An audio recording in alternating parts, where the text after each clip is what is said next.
नमस्कार बंधुरा शिवानी कुकिंग चैनेले तुम्हारे सकलके सुस्वागत। आशा करी तुम्हारा सकले खूब भालो आछो, आमिओ खूब भालो आछि। आज के बंधुरा आमी एकटा केक बानाबो, छाना दिए कास्टार्ड मालाई केक, जेटा बानाते आमार खूबई कम सामग्रिक लागबे, जेटा आमादेर घरे सब समय पाওয়া যায়। এই কেকটার মধ্যে না আমি ময়দা দেব, না আমি আটা দেব, না আমি ডিপ নেব, না অয়েল দেব। তোমরা ভাবছো তাহলে কি করে আমি বানাচ্ছি, এটাই দেখার জন্য তোমাদেরকে আমি অনুরোধ করছি বন্ধুরা লাস্ট অবধি আমার সাথে থেকো। আমার রেসিপিটা আশা করছি তোমাদের সত্যি খুব ভালো লাগবে। বন্ধুরা ছানা দিয়ে কাস্টার্ড মালাই কেক বানাবার জন্য আমি প্রথমে হলো একটা মিক্সির এর জারের মধ্যে আমি হলো এই কাচের বাটিগুলোর ওর মাপে আমি পুরো একটা মাপেই নিতে হবে বন্ধুরা, যা নেব আমি।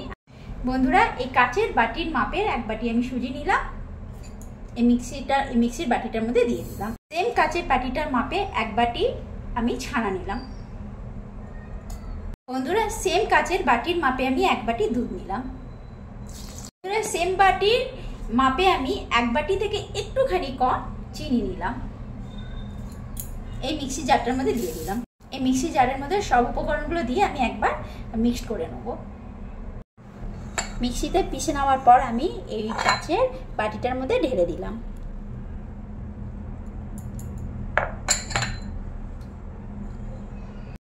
বন্ধুরা এই বাটারটার মধ্যে আমি এক চামচের মতন আমি বেকিং পাউডার, এক চামচ না আধা চামচ বেকিং পাউডার দিলাম। বন্ধুরা আমি আর বেকিং সোডা দিচ্ছি না, খালি বেকিং পাউডার দিয়ে আমি আজকে কেকটা বানাচ্ছি। মিশিয়ে নিচ্ছি ভালো করে বন্ধুরা, মিশিয়ে নিতে হবে। দেখো মেশানো হয়ে গেছে বন্ধুরা, এবারে আমি এটাকে এক সাইডে রেখে দিচ্ছি। বন্ধুরা একটা আমি কড়াই বসিয়েছি, এর মধ্যে আমি এই এক কাপের মতো জল দিয়ে দিলাম। বন্ধুরা আমার দুধটা না ঠান্ডা না গরম, মিডিয়াম আছে। আমি এবারে এই জলটার মধ্যে দিয়ে দিলাম এই কাচের বাটির এক বাটি দুধ।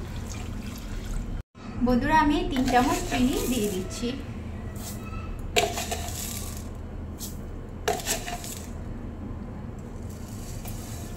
এই যে আমি 3 চামচ চিনি দিয়ে দিলাম। চিনি দিয়ে দুধটাকে ভালো করে নাড়িয়ে নিচ্ছি। বন্ধুরা আমি 2 প্যাকেট আমুলিয়ার দুধ দিয়েছি, এই 2 প্যাকেট আমুলিয়ার পাউডার দুধ আমি এই দুধটার মধ্যে দেব। আমি আমুলিয়ার পাউডার দুধটা একটু একটু করে দিয়ে নাড়ছি।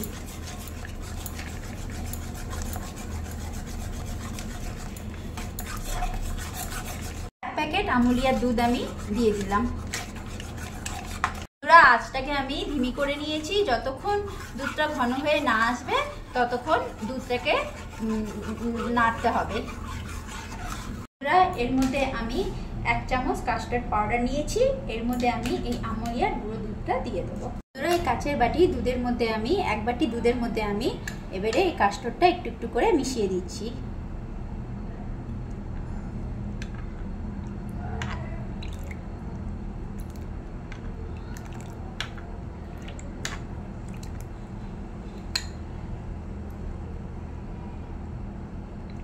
ভালো করে মিশিয়ে দিচ্ছি। বন্ধুরা আমার কাস্টার্ডটা দুধের মধ্যে গোলা হয়ে গেছে, দেখো এই গোলায় কাস্টার্ডটা এবারে আমি এই দুধের মধ্যে মিশিয়ে দিচ্ছি।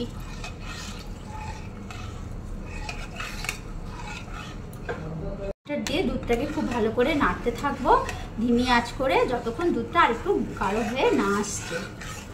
দুধের সরটা আমি এই কাস্টার্ড দুধের মধ্যে দিয়ে দিচ্ছি, এই 1 চামচের মতন।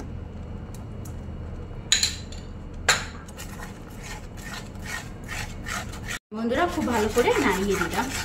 বন্ধুরা আমি ওভেনটা বন্ধ করে দিলাম। আমার মালাই কাস্টার্ড মালাই আমার তৈরি হয়ে গেছে। এই 1 মগ জল আমি কড়াইয়ের মধ্যে দিয়ে দিলাম। এই কড়াইয়ের মধ্যেই আমি কেকটা ভাপ দেব। বন্ধুরা কেকের বাটারটার মধ্যে আমি 1 চামচ ঘি মিশিয়ে দিচ্ছি।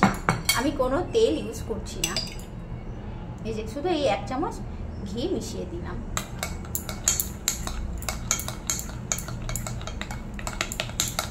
এই কেকের বাটিটার মধ্যে আমি তেল মাখিয়ে নিয়েছি, এর মধ্যে এবারে আমি একটা সাদা কাগজ দিয়ে দেবো। তোমাদের কাছে যদি বাটার পেপার থাকে তো বাটার পেপার দিও, আমার কাছে বাটার পেপার নেই, সেজন্য আমি একটা সাদা কাগজ দিয়ে দিচ্ছি। বন্ধুরা এই কাগজটার মধ্যেও আমি তেল মাখিয়ে নিলাম। আমি কেকের বাটারটা এই কেকের বাটির মধ্যে দিয়ে দিচ্ছি। বাটিটাকে আমি একটু ঘুরিয়ে নিচ্ছি যাতে হলো কেকের বাটারটা ভালো করে কেকের বাটির মধ্যে বসে। এবারে আমি এই কেকের বাটারটাকে ভাপে বসিয়ে দিচ্ছি। বন্ধুরা এবারে ঢাকনা লাগিয়ে দিলাম। বন্ধুরা আমি ওভেনের গ্যাসটা ধিমি করে দিয়েছি একদম। আমি 20 মিনিট এইভাবে রেখে দিচ্ছি। 20 মিনিট পর দেখছি কেকটা হলো কিনা। বন্ধুরা দেখো কেকটা কি সুন্দর ফুলে উঠেছে। এখনো হয়নি, আরও 10-15 মিনিট লাগবে। বন্ধুরা আমার কেকটা দেখো কত সুন্দর ফুলে উঠেছে। আমি এবারে চেক করছি কেকটা আমার হয়ে গেছে কিনা। দেখো বন্ধুরা আমার কেকটা হয়ে গেছে। আমি এবারে নামিয়ে নিচ্ছি। কেকটাকে এবারে আমি ঠান্ডা করার জন্য রেখে দিলাম। বন্ধুরা আমার কেকটা দেখো কত সুন্দর ফুলেছে। বন্ধুরা এবারে আমি এই কেক প্যান থেকে কেকটাকে বের করে নিচ্ছি। দেখো কত সফট হয়েছে। দেখো বন্ধুরা আমার কেকটা কি সুন্দর বেরিয়ে এসছে। দেখো এবারে আমি ওপর থেকে কাগজটা বের করে নিচ্ছি। দেখো দেখো তোমাদের আমি আমার কেকটা উঠিয়ে দেখাই। দেখো কতটাই সফট আর নরম হয়েছে। দেখো আমার কেকটা দেখো কতটা নরম আর সফট হয়েছে। দেখো বন্ধুরা এবারে আমি কেকটার ওপরে এই কাঁটা চামচ দিয়ে আমি ফুটো ফুটো করে দিচ্ছি, যাতে আমার কাস্টার্ড মালাইটা যাতে এর মধ্যে ভালোভাবে ঢুকে যায়। কাস্টার্ড মালাইটা কেকের ওপরে দিয়ে দিচ্ছি।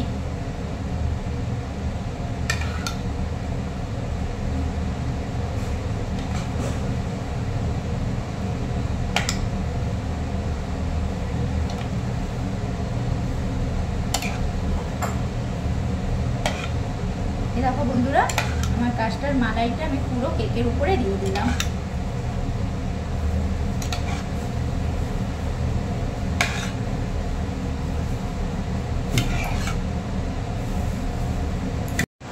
এবারে আমি কেকের উপরে এই আমুল বাদামের টুকরোগুলো দিয়ে দিচ্ছি। এর মধ্যে তোমরা চাইলে পেস্তা দিতে পারো। আমার কাছে পেস্তা নেই তাই আমি আমুল বাদাম দিচ্ছি। দেখো বন্ধুরা আমার কেকটা রেডি হয়ে গেছে। এটাকে এবারে আমি 1 ঘন্টার জন্য ফ্রিজে রেখে দেবো। বন্ধুরা আমার ছানার কাস্টার্ড মিল্ক কেক রেডি। বন্ধুরা ছানা দিয়ে যে এত সুন্দর কাস্টার্ড মিল্ক কেক হয় তোমরা একবার করে দেখো, তাহলেই বুঝতে পারবে যে আমার এই ছানা দিয়ে কেকটা কতটা সফট এবং কতটা খেতে ভালো হয়েছে।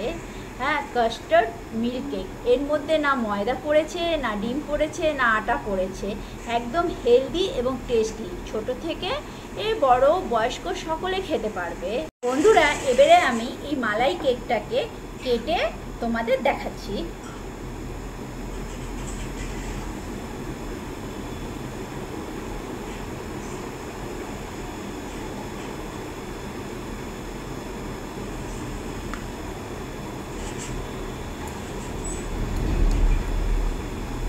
দেখো বন্ধুরা আমার মালাই কেকটা কতটা সফট আর কতটা দেখতে সুন্দর হয়েছে।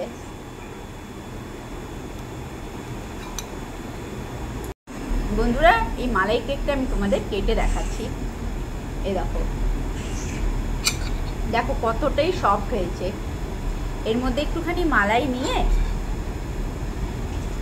আমি তোমাদের খেয়ে দেখাচ্ছি। দেখো